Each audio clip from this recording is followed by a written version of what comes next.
Is-sidien ta' 3 proprjetajiet ta' maġemp is-sit ta' kostruzzjoni fejn seħħ il-kollass tal-bini fl-2020 li ħaset il-ħajja ta' Miriam Paċ bdew proċeduri fil-qorti kontra l-iżviluppaturi u l-kuntratturi involuti f'dak il-każ fejn talbu kumpens għad-danni strutturali kkawżat fuq il-proprjetà tagħhom.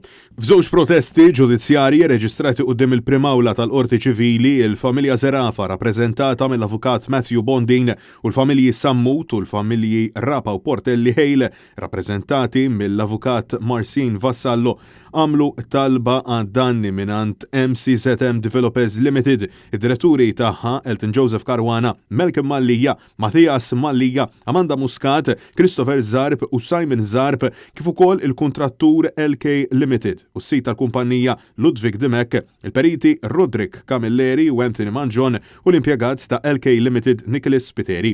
Miriam Paċ kienet instabet mejta taħt it-terrapien ta' dar tagħha illi ġarfet fit-2 ta' Marzu tal-2020. Il-ġirien qalu illi minkejja li l-proprjetajiet tagħhom kienu ġarbu ħsarat fl-inċident ma saru l-ebda xogħlijiet ta' kostruzzjoni jew tiswija fuq il-proprjetajiet tagħhom minn dakinhar tal-kollass fatali. Spjegaw illi dan qed iġelhom isofru danni.